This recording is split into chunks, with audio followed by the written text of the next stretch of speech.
Hello everyone, we're at Arizona State University in the School of Earth and Space Exploration, and I am here with former astronaut Scott Perzynski.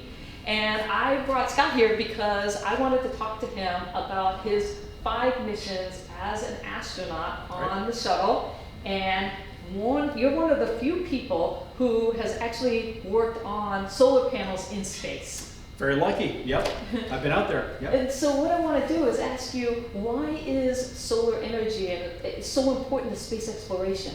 It's so vital. It's the lifeblood of the International Space Station here. It's how we power the life support systems, how we generate oxygen, purify water, everything that, all the scientific experiments that we run on board the space station require energy. Just like you need to you plug in your appliances at home, we've got to plug in everything up in space. And so it's an essential part of any spacecraft. And certainly aboard the International Space Station, we rely exclusively on solar power.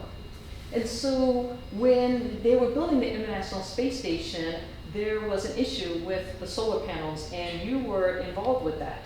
Right, yeah, we had actually been tasked with relocating a large solar array truss from the top of the space station and putting it all the way out at the very tip of the space station. And as this process was unfolding, basically the solar panels were being commanded to extend, they began to rip apart. You can actually see a part of the damage here that we had to repair.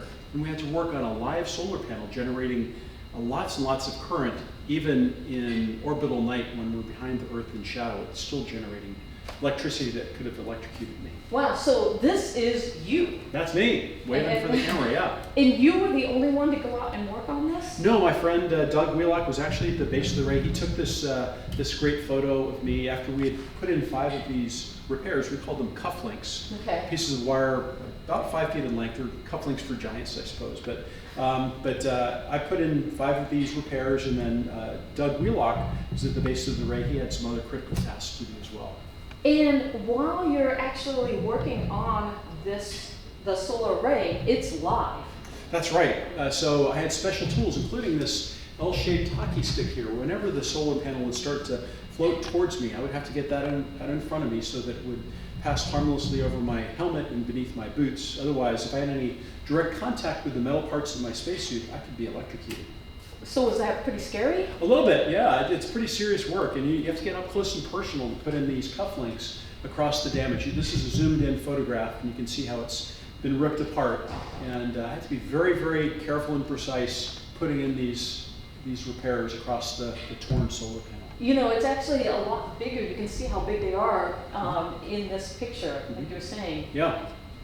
And so now, is that what you've done? How long ago was that you did this? That was in November of 2007, so that's already 12 years. 12 years.